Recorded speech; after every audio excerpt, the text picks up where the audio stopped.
todos. Agradeço em nome da Câmara Municipal terem vindo cá hoje a mais esta sessão no âmbito das comemorações dos 500 anos da fundação do Conselho das Lajes das Flores. Este é mais um evento comemorativo de muitos que temos vindo a efetuar. As comemorações iniciaram-se no mês de fevereiro deste ano. Em conjunto com a Paróquia Nossa Senhora do Rosário, temos elaborado um conjunto de eventos e de iniciativas que evoquem a nossa história, a nossa cultura, as principais atividades do Conselho ao longo dos últimos anos e até dos últimos séculos. Estamos praticamente a chegar ao fim destas comemorações. Temos procurado ter todos os meses pelo menos um evento que evocasse e celebrasse este jubileu e esta efeméride. As cerimónias terminam já no próximo dia 13 de dezembro com uma sessão solene de encerramento. Desde já convido todos a estarem presentes aqui no Museu Municipal. E esta é mais uma destes eventos, mais uma destas iniciativas, e no caso concreto pretendemos celebrar aquela que foi a apanha das algas, a apanha do saragaço, que foi uma atividade que também teve um grande impacto e uma grande importância social e económica aqui no Conselho, sobretudo na última metade do século passado, que envolveu muitas pessoas, envolveu muita gente, e foi também uma atividade que permitiu mostrar também a garra, a coragem, o esforço que os lajenses sempre fizeram ao longo da história, de se agarrarem à terra, à natureza, tirar partido dela, para daí terem melhores condições de vida e ajudarem o desenvolvimento também do seu concelho e da sua terra. Desta forma prestamos homenagem a essa atividade e todos aqueles que contribuíram para o seu desenvolvimento e para que ela tivesse também um impacto aqui no nosso concelho. Neste sentido, convidamos aqui o José Maria para fazer uma pequena apresentação, que ele de certa forma teve ligado a essa atividade, o qual eu desde já gostaria de agradecer a disponibilidade para vir cá falar um pouco dessa atividade. Mais uma vez, muito obrigado a todos por terem vindo e então eu vou dar a palavra ao José Maria para falar um pouco dessa atividade aqui do nosso concelho. Muito obrigado pelo convite, para estar aqui presente. Obrigado aqui às senhoras e senhores pela vossa presença. Eu queria falar um bocadinho, antes de começar a falar sobre as fotografias, eu queria falar um pouco sobre a importância que este ciclo teve nas nossas vidas, não só a importância social, mas económica. Ou seja, as algas acaba por despoltar uma série de melhorias na ilha toda. As famílias melhoraram o seu rendimento, começa a aparecer aqui as melhorias das habitações, com casas de banho, etc. Portanto, há aqui um ciclo que é fulcral. Ele é sentido na ilha toda. É sentido porque há aqui uma época anterior à apanha submarina de algas, que é a alga arrojada, ou seja, a alga que dá à costa e que começou a ser comercializada a meados da década de 60. E é apanhada em praticamente todas as freguesias da ilha, desde a Feijão Grande à Ponta Delgada, principalmente aquelas um pouco mais próximas do mar. As algas sempre tiveram algum impacto na vida das pessoas porque serviam de estrume, portanto, sempre foram um fator importante na vida das pessoas na Ilha das Flores. Mas a partir da década de 60 é quando elas começam a ser comercializadas e começam a ter algum valor económico. E aí começa a aparecer pequenas embarcações, poucas, portanto a maior parte dessas algas eram apanhadas de terra, com camaroeiros, portanto as pessoas iam à beira-mar com os camaroeiros de rede, ensacavam-nas e depois transportavam-nas para as suas freguesias ou lá perto das suas casas, onde poderiam eventualmente depois secá-las. Essas algas portanto elas eram classificadas, havia algas de primeira, algas de segunda e algas de terceira. Muitas vezes, para se melhorar a qualificação dessas algas, era necessário joeirá-las e limpá-las. Portanto, havia depois uma outra atividade familiar à volta dessa alga arrojada, nomeadamente na limpeza, para poder eventualmente melhorar a classificação, porque uma classificação de primeira implicava melhores algas mais bem pagas. Começa a aparecer, como eu digo, algumas embarcações. José de Freitas Silva faz em 1966 um barco com alguma dimensão, com mais de 10 metros de boca, que foi feito na Lomba pelo José Maria São Pedro. Ainda tem um irmão vivo na fazenda. Este senhor emigrou para os Estados Unidos, para o Canadá, e já faleceu, mas este barco foi feito na Lomba para este senhor, e o meu pai, que era o José de Freitas Silva, começa nesta altura a fazer a apanha ainda arrojada. Só em 1968 é que fazemos a transição da alga arrojada para a alga arrancada, ou seja, começamos a equipámos esse primeiro barco com sistema de ar comprimido, portanto de garrafas, e aí é que começa a aparecer os primeiros mergulhadores e essa primeira apanha submarina de algas que dá até finais da década de 70. Mais tarde foram construídos mais 2 barcos, José de Freitas Silva constrói mais 2 barcos, depois entra em cena o senhor Medina, que era um senhor do continente, que trouxe 3 embarcações de fora, então trouxe 3 embarcações construídas no Pico.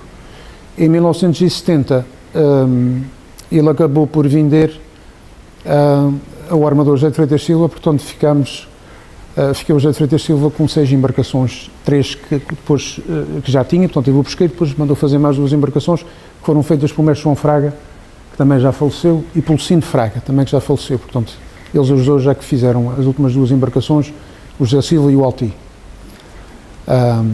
Em Ponta da Algada começa também a surgir muita alga na zona da Baía do Vento, e aí é que se nota de facto um grande incremento e uma grande melhoria na vida das pessoas. O que eu gostaria também de deixar aqui era que penso que esse tema que tem sido muito maltratado, não tem sido maltratado, mas acho que tem sido muito esquecido. Portanto, fala-se muito pouco, e eu penso que há aqui um peso, como eu disse há pouco, que merecia que houvesse, se calhar, uma outra abordagem, um outro estudo, e que se fizesse um pouco mais sobre essa atividade que foi importantíssima na nossa economia. Eu passava agora às fotos, porque para além do Sr. Medina e José de Freitas Silva nas lajes, nós estamos aqui a ver umas fotos do Pico da Sé, do armador José Augusto Lopes, e por trás só se vê ali a ponta de um mastro, e que era uma lancha que está hoje, penso que ainda está aí, que era a Senhora das Flores, que era do Luís Hipólito Pai, mais conhecido por Luís Gravata. As pessoas mais idosas aqui devem ter conhecido o senhor ainda, que já faleceu há alguns anos, pai do Luís Hipólito de Santa Cruz. Portanto ele também tinha aquela embarcação por trás dessa do Pico da Sé do José Augusto. Essa embarcação trabalhou também muito, do Luís Hipólito, trabalhou muito tempo no Corvo. Portanto ele teve este barco muitos anos a trabalhar no Corvo. Cá está o barco, este barco do José Augusto. Está aqui numa fase, pode-se ver que ele está aqui atracado ao Porto das Poças, e está numa fase de descarregar depois de um dia de faina. Aqui está o barco. Queria chamar a atenção só pelo sistema, quando falamos em ar comprimido, podem ver o que está ali à popa é um compressor que está instalado em cima de uma garrafa. Aquele tubo preto está preso a um mastro. Portanto, o compressor puxava o ar passava para aqueles 2 filtros que estão ali ao lado, por baixo do tubo preto, que eram 2 filtros de carvão, um de carvão e outro de sílica, em que ajudava a purificar o ar antes de ele entrar na garrafa, e depois saía por intermédio de uma mangueira que era ligada a um regulador. Tinha várias vantagens. Primeiro, não havia o problema de estar a olhar para o relógio. A outra vantagem que tinha era que o mergulhador estava sempre preso, ou seja, tinha uma linha de vida, que era a mangueira que lhe eventualmente levava o ar. Era um sistema que à partida parece um bocadinho arcaico, mas que funcionava bastante bem, e havendo o cuidado, e nós tínhamos esse cuidado com a questão da substituição da sílica do carvão, era ar que tinha bastante qualidade.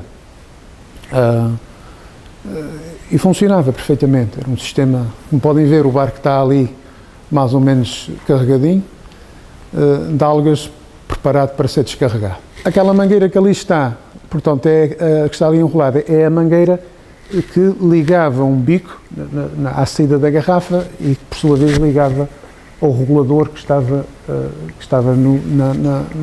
geralmente nas costas do mergulhador. Mais tarde, só muito mais tarde, que apareceram os reguladores de boca desenvolvidos por Jacques Cousteau e que finalmente chegaram às flores, mas já chegaram numa fase mais adiantada. Portanto, os reguladores de traqueia, que eram um quebra-cabeças, que às vezes davam ar, outras vezes não davam, às vezes davam demais, outras vezes entrava água, era um problema. Mas era o que estava e era o que havia. Olha, aqui está o tal regulador, que era uma dor de cabeça, esses reguladores de traqueia. Eles eram assentos em cima de, geralmente, porque isso que ainda tinha inventava, não é? Eram geralmente assentos em cima de uma placazinha de plátex, que era furado, passavam as correias de borracha e elas passavam por baixo do braço. Portanto, isso um bocado era mais ou menos, durante um dia inteiro, no fim do dia estavam os sofacos todos assados, porque aquela borracha era uma coisa medonha. Para além dos problemas que eu acabei de explicar há pouco, que aquilo era mesmo de matar esses reguladores. Aqui está uma descarga que era feita, isto era o fim da picada, depois de um dia de trabalho, depois havia a descarga que era feita a cestos. Existia um sistema de 1/3, ou seja, o armador ficava com 1/3 e os outros 2/3 eram dedicados para a tripulação. O sargaço era descarregado em cestos, não é? Tinha que ser carregado e lombado, não é? Despejado e depois dois desses montitos eram divididos para a tripulação e o armador ficava com o seu 1/3, do qual saía todas as despesas. Portanto, era a única atividade que funcionava com o sistema de 1/3. A pesca não funcionava assim, portanto, sempre houve na pesca soldada pelo barco e soldada pelo patrão e soldada pelo aparelho e soldada não sei mais que. Nas algas foi instituído esse sistema de 1/3 e vigorou desde a primeira hora até a última o sistema do 1/3. Que eu acho que era um sistema bom para o apanhador, não é? Porque não tinha qualquer tipo de despesa, senão de facto dava o seu corpo e que era um sistema que era bom para o apanhador. Não digo que não fosse bom também para o armador, mas poderia eventualmente ter sido um pouco melhor. Cá está, um dos tais terços, suponho eu.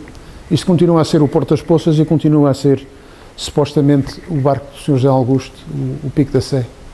Cá está o barco outra vez, pode-se ver o Sr. José Augusto ali atrás daquele sujeito que está de pé, que eu penso que é o pai do Chico, o José Manuel. Há ali uma foto do Sr. José Augusto. É a terceira pessoa. Este barco é o barco da Fajã Grande, portanto havia também o Sr. Quetão Teodósio tinha um barco na Fajã Grande. Eu não sei o nome do barco, não conseguimos falar com o José António, já não me lembro do nome do barco. Isso é o Porto da Fajã Grande. O Sr. Quetão, desde a primeira hora, teve sempre gente de fora, ou seja, teve sempre mergulhadores de fora, teve aí várias pessoas a trabalhar, de São Miguel, mas foi um armador que teve sempre muito sucesso. Portanto, enquanto operou, enquanto trabalhou, havia muitas algas ali pertinho, portanto, eles não tinham que se deslocar, não faziam grandes deslocações, tinham que ir à Ponta Delgada, estavam ali perto. Só para vocês terem uma ideia, os barcos que nós tínhamos, uma viagem de Porto das Lajes à Baía do Vento em Ponta Delgada, estamos a falar em cerca de 4 horas. Portanto, é complicado. Eu lembro-me de ser miúdo e irmos, de sair daqui do Porto das Lajes por volta das 4 da manhã, 4, 5 da manhã. Portanto, para sair de lá por volta do meio-dia, 1 da tarde, começar a mergulhar às 8. Geralmente, quando isso acontecia, fazia-se um turno de 4 horas, 4 horas seguidas, para sair de Ponta Delgada por volta do meio-dia, 1 da tarde, no mais tardar. Porque teríamos mais 4 horas e tal no regresso, primeiro que descarregasse, encostasse, descarregasse. Estamos a falar num processo que acabaria lá para as tantas, não é? Então, isso era uma vida muito trabalhosa e muito complicada. Para além dos perigos inerentes do mergulho e da falta de conhecimentos e da falta de preparação. Porque esses mergulhadores estavam preparados para trabalhar uma atmosfera, ou seja, estavam preparados para trabalhar a 10 metros.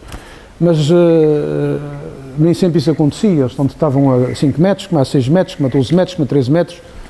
Felizmente, nunca perdemos ninguém. Houve 2 mortes aí.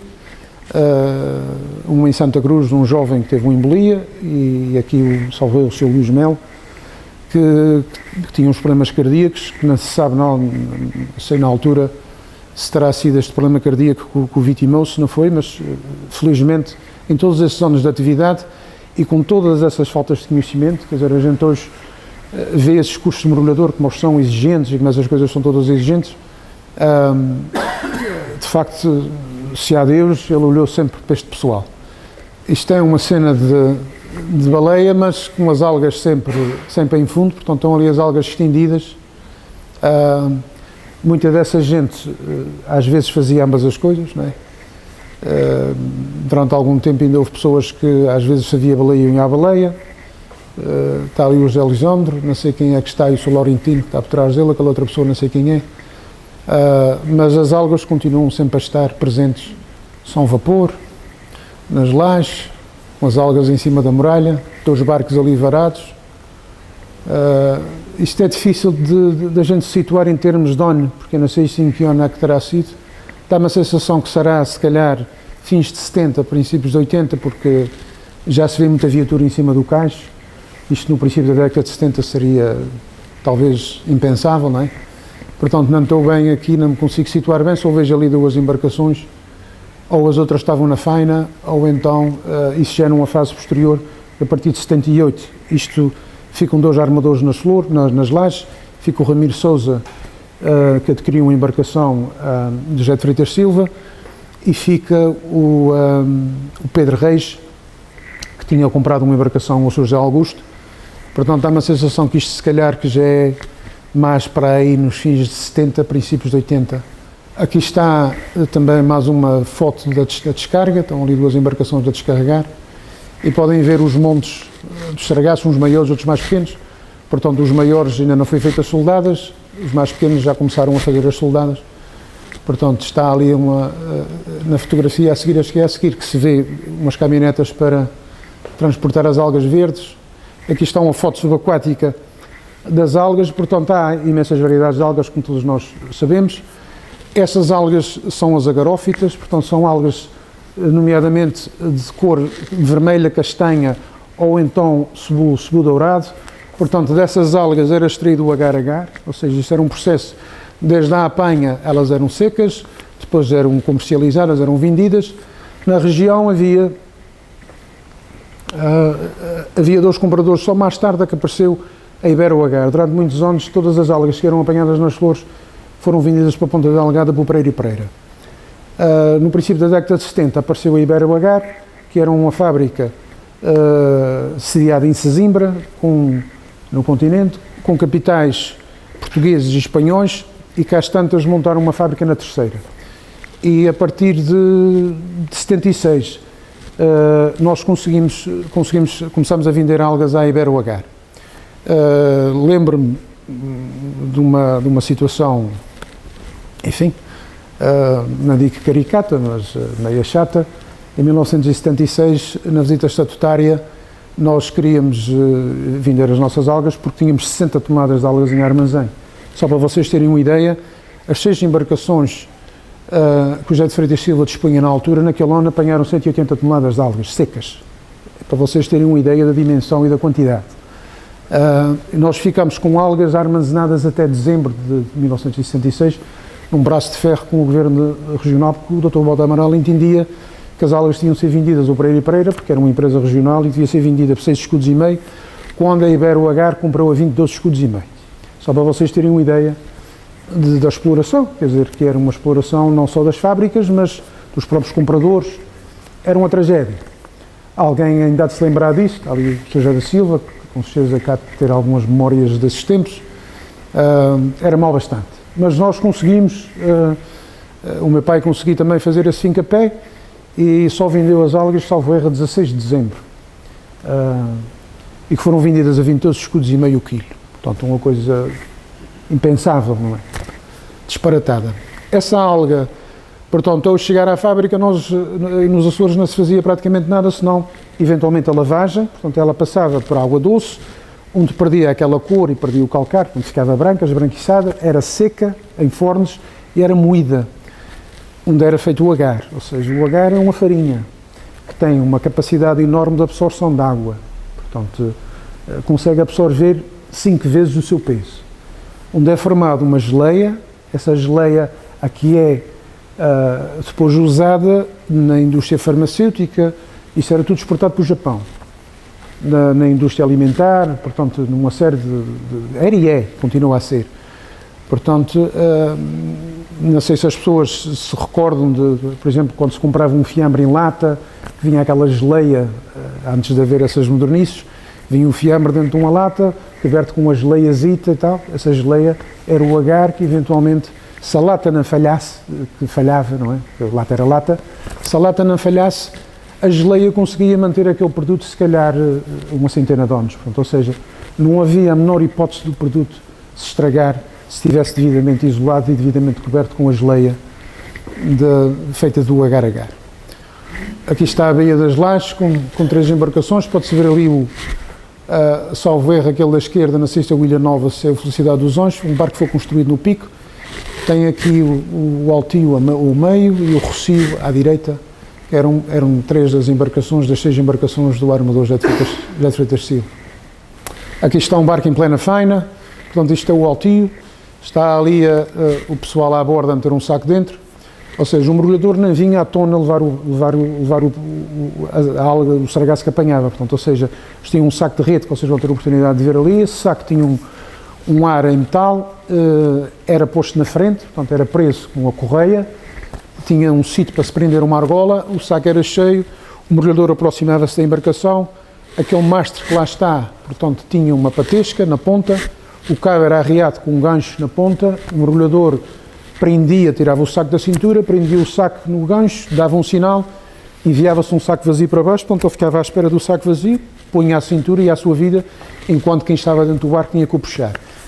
Havia um estrado, portanto, atravessava o barco de um lado do outro, essa alga, quando chegava, era posta em cima desse estrado, a escorrer um bocadinho, tirar alguma da água e depois então o saco era aberto e era espalhado e as algas eram acalcadas. Geralmente no fim, se ainda havia tempo para isso e se havia algas em abundância, ou seja, se o dia tinha sido bom, muitas vezes os últimos sacos já não se despejavam, vinham os sacos tal qual como o mergulhador o trazia, apanhava lá em baixo, portanto, não se esvaziava os sacos, mas para terem uma ideia, que o barco teria à volta de 10,5 metros de comprimento, é preciso mandar a mão muitas vezes à pedra para se ter aquela quantidade de alga que ali está.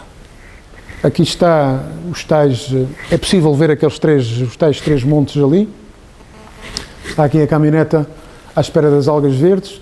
As pessoas, alguns mergulhadores secavam as algas mesmo ali na zona os familiares. Secavam muitos deles, as algas eram secadas mesmo ali, outros tinham que transportar as algas perto das suas residências. Geralmente eram transportadas por caminhoneta. O armador, as algas eram sempre transportadas por caminhoneta. Portanto, as algas eram secas no caminho, no campo de futebol, era onde calhava, se a coisa corria bem, o caminho de cima resolvia. Não é? Se havia um dia que estava tudo estendido, estávamos prontos a recolhê-las, davam a chuvada, às vezes elas ficavam 2 dias e 3 dias na beira do caminho. Não é? Muitas vezes tinha que se juntá-las e montá-las e depois arranjar outro sítio para poder pôr as verdes, porque aquilo, a faina continuava. E chegava a estar aqui na Rádio Naval inteira, no campo de futebol, no caminho da Feijão no Povaz, no caminho da Caldeira, na Lomba, desde o início do acesso ao Porto da Lomba até por cima, até o fim da estrada do Porto da Lomba. Portanto, isto era um pesadelo, quando tínhamos as algas secas e prontas a recolher e davam a chuvada, e depois tinha um outro agravante, que era a alga, depois de apanhar a água, e da água doce e ficar bem encharcada, perdia cerca de 30% do seu peso. Portanto, era uma perda enorme para quem andava nessa vida, não é? É substancial em termos de dinheiros e em termos de... Cá está outra vez uma cena também de descargas, pode-se ver ali os barcos encostados. E é assim, aquela pessoa que está acolá, que eu cabo na mão, sou eu. Isto é 1976, estava-se a falar há pouco tempo de cabelo, naquela altura ainda tinha algum. Tinha 18 anos ali, portanto, estou de costas ali, voltar com aquela camisa branca, com aquela camisa, sim, aqui em baixo. Portanto, ainda havia ali muito cabelo. Pronto, tá? Ok? Nós encerramos a atividade em 78. Encerramos a atividade porque eu estava nos Estados Unidos a estudar na altura e o meu pai não... porque estávamos cada vez com mais dificuldades em encontrar pessoal. Porque isso todos os anos era mais difícil de se encontrar mergulhadores. Inclusive em 1975 nós tivemos que ir ao Pico buscar pessoal. Em 76 fizemos uma prospeção no Pico a ver se conseguimos encontrar alguém, já não conseguimos encontrar ninguém no Pico. Portanto, isto acaba por... as coisas começam a melhorar um pouco no fim da década de 70, muita malta também imigra, não é? Porque é outra vez um novo surto de imigração. e nós estamos com grandes dificuldades em encontrar mão de obra. Porque isso era uma coisa violenta, não é? Isso é uma coisa, não só a apanha em si que era violenta, mas era tudo o resto à volta da alga que era extraordinariamente violento. E o pior de tudo ainda era as descargas. Era um pesadelo. Depois de um dia de trabalho, de um dia de fundo, ter que descarregar uma embarcação, o cesto, era uma coisa, para no outro dia de manhã voltar o mesmo, era uma coisa complicada, muito complicada. Em 78 o Ramiro fica com a embarcação, o Pedro Reis fica com a embarcação, penso que ainda apanham algas até cerca de 81, e 81 acaba. A alga começa também a diminuir, não é? Porque a alga só dá em pedra que tem calcário, que é extraordinariamente sensível a qualquer tipo de erosão, ou seja, se houver alguma derrocada, se houver alguma coisa que haja, que apareça areias no fundo e que essas areias sejam transportadas para as correntes, portanto a própria erosão em si acaba por limpar a pedra, porque a alga anda em pedra lisa.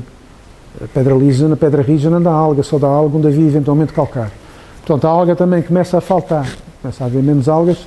Depois a Rocha Alta, quando houve aquela história da Rocha Alta, aquela grande derrocada, o forte das algas era desde aqui da Baía do Mosteiro até, digamos, à Baía da Senhora da Saúde, na Lomba.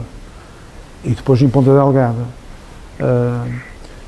A Baía da Feijãozinha não tinha algas, a Feijão Grande tinha, mas como os fundos são muito baixos, muitas vezes em agosto, com as lavadias de agosto, chegava-se muitas vezes a meados de agosto e às vezes era um problema ter algas naquela zona, naquela baía da Ponta da Feijão Grande. Portanto, o vento tinha, a baía de Ponta Delgada, desde o porto de Ponta Delgada até à Ponta Ruiva, havia pouca alga. E claro que a Rocha Alta, quando aconteceu aqui na Rocha Alta, toda a ilha ficou assoreada, ou seja, a maior parte das algas desapareceram depois disso. Mas acaba por ser exclusivamente, talvez mais a falta, não exclusivamente, mas eu diria uma das razões principais, de facto, foi a falta de mão de obra e a dificuldade em encontrar essa mão de obra. Haver mercado há, o mercado continua, sempre. Aliás, isso quase todos os anos se fala nisso, volta-se a falar nisso, na possibilidade de... porque há sempre mercado. E cada vez mais, porque cada vez... Penso que se apanha algumas aí para baixo em algumas das ilhas, em menor escala, como é óbvio, porque isto atingiu uma dimensão impensável, a quantidade. Havia ilhas que tinham mais, havia ilha, por exemplo, a Graciosa tinha muita alga, o Pico tinha menos, o Faial tinha, na zona ali nem toda a ilha do Faial tinha, portanto havia ali parte da ilha que não tinha, também se calhar por causa do vulcão dos Capelinhos e de todo aquele assoreamento. São Miguel apanhava-se algas na zona da Ribeira Grande, portanto, Ribeira Grande, Rabo de Peixe, ali naquela zona também se apanhava algumas algas, mas nunca teve o impacto que a Ilha das Flores teve, quer em armadores, quer em quantidade de algas apanhadas, não só da apanha submarina, mas também porque as algas arrojadas e que estavam à costa continuaram sempre a ser apanhadas. Ou seja, continua-se, eu lembro-me no vento, em Ponta Delgada, a haver 2 guinchos. O Sr. José Bernardo tinha 2 guinchos a puxar sargaço molhado, porque aquilo parecia serra pelada, não é? Aquilo era teso, aquilo era duro, e lá embaixo o rolo, e depois subir aquelas escadinhas todas até cá acima. Portanto, o José Bernardo montou 2 guinchos e aquilo era sempre a rolar. Trabalhavam, começava a aparecer algas muito cedo em Ponta Delgada e elas duravam até tardíssimo. Portanto, para além das algas arrojadas, continua-se sempre a apanhar algas, aliás, para além das algas de apanha submarina, as arrojadas continuaram sempre a ser apanhadas. O valor era menos, mas havia algas, por exemplo, aqui, em algumas zonas aqui da nossa frente, havia algas arrojadas que tinham grande qualidade, que se chegou a vender para algas de primeira. Havia embarcações com 5 homens, chegou a haver tripulações com um pouco mais, mas aqui elementos de 4 era mau, para o armador era mau, portanto era sinónimo de uma apanha mais reduzida, portanto de uma faina menos conseguida, portanto não era muito bom para o armador, não é? Portanto, mas havia, portanto, a média eu diria que seria entre os 4 e os 6, se calhar 5 a maior parte das vezes, que faziam turnos, que nunca eram respeitados, não é? Porque as pessoas muitas vezes trabalhavam mais horas do que teriam que trabalhar. Mas os barcos, tu para matriculares uma embarcação tinhas que ter os mergulhadores, tinhas que ter um mestre, não é?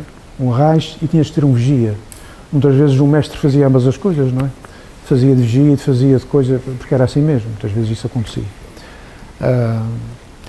Mas supostamente terias que ter, era obrigatório teres um mestre e teres um vigia. Que esse vigia, então tinha que vigiar, saber se as mangueiras estavam em condições, se aparecia uma bolha, se não aparecia, porque o mergulhador trabalhava num raio de 60 metros. Geralmente as mangueiras não tinham mais de 60 metros. Aquilo apanhava-se naquela zona dos 60 metros e depois as apoitas puxava-se mais à frente um bocadinho ou mais atrás, consoante o chamado malha. Eles usavam a malha do saragaço, estava mais à frente ou estava mais atrás. Portanto, o barco há que...